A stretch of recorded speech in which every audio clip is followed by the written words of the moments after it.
হ্যাঁ হ্যাঁ ধরে যাচ্ছি, বলুন। না না আমি হ্যাঁ বলুন না।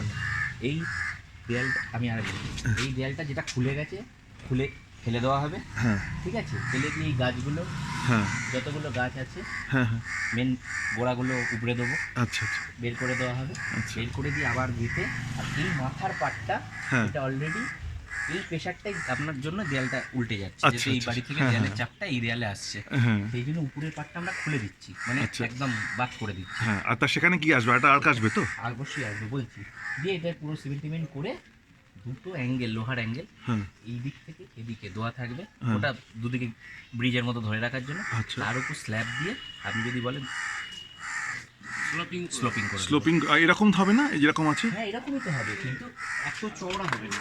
ও। এটা ইটের, হ্যাঁ। এটা ইটের, তখন এই ফরম্যাটটা হতো, এখন পাতলা হবে। ও, ইটে করা সম্ভব না ওটা? হ্যাঁ যদি বলেন ইটের করতে তাহলে ওই ঢালাই করে উপরে, কিন্তু লাভটা কি তাতে? এটা তো লোড ওয়েট হয়ে যাবে। হ্যাঁ এতেই জল ফল বসে তো এই ড্যামেজটা হচ্ছে। আচ্ছা বললে করে দেবো, আচ্ছা কিন্তু সেটার মাথায় মানে কারণটা নেই।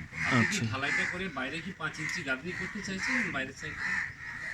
হ্যাঁ আর আমরা অত জানি না, আমরা না, না। যেটা জানি যে যেটা করলে স্ট্রং হবে এমনিতে। যাতে করে দরজাটা না ভাঙে, মেইন ব্যাপারটা যে দরজাটা যে হচ্ছে তো। মাথার উপর ভাঙলে তখন সেটা এবার ভালো। দেখুন, সেটা তো আবার ফিক্স করা হবে, ফিক্স যেরকম করা আছে হবে, সেরকম। এবং দরজার যে জায়গাটা দেখে নিন, যে জায়গাটা আছে। ব্যাপারটা হচ্ছে এইগুলো সব ডিসলোকেশন এখানে হয়ে যে গেছে। ওই অ্যাঙ্গেল আচ্ছা, এটা বসানো রাখছি, হচ্ছে, এটা। সেটাও তো মানে এইগুলো তো অতটা স্ট্রং নয়, তাই না? এবার সেটা এই দেখুন আমরা যে অ্যাঙ্গেলটা দেবো না,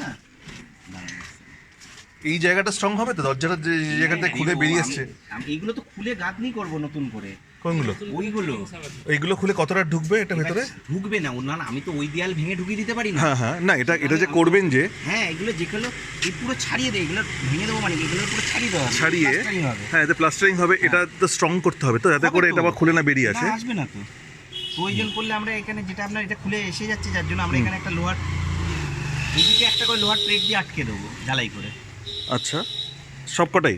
সব কটা। মানে এটা নিশ্চয়ই এখানে উইক হয়েছিল বলেই বেরিয়ে হ্যাঁ, এসেছিল। এখানে দেখুন কি অবস্থা হয়ে গেছে, হ্যাঁ, হ্যাঁ। এগুলো কিছু আছে, হ্যাঁ, তো সেটা সেটা পুরো রিপেয়ার হবে, তো রিপেয়ার হবে মানে যা করতে হবে করা হবে। হ্যাঁ, এই জন্য কী করতে হবে সেটা জানতে চাইছিলাম। ঢালাই করতে হবে। ঢালাই করবেন তাই তো? হ্যাঁ, ঢালাই মশলা করে জাম করতে হবে। আচ্ছা এটা লাস্টে ফিক্সিং হবে। হ্যাঁ। আগে কাজ হবে হচ্ছে এই দেয়াল, আচ্ছা, মাথা, মাথা এগুলো শুকিয়ে গেল, হ্যাঁ। লাস্ট দিন এটাকে আমরা বসিয়ে আচ্ছা। দরজাটা খুলে দিয়ে 2-3 দিন, অন্তত 2 দিন আমরা কিন্তু ওইভাবে চলে যাব। এটা মোটামুটি কদিন লাগবে গোটাটা? টোটালটা ধরুন 4 দিন মতো লাগবে দরজা নিয়ে। আচ্ছা আচ্ছা। একদম শুকনো থাকলে আমরা 3 দিনেই করে দিতে পারি, কিন্তু হ্যাঁ। ওয়েদারটা তো হ্যাঁ ফ্যাক্টর। হ্যাঁ হ্যাঁ। হ্যাঁ সেটা হচ্ছে ব্যাপার, 4 দিন ধরে রাখুন। পরে শুরু করতে পারতিস না? না না, পরে করে লাভ কি আর। আমাদের মধ্যে দেখি, যেমন ধরুন এখন আমরা করবো না।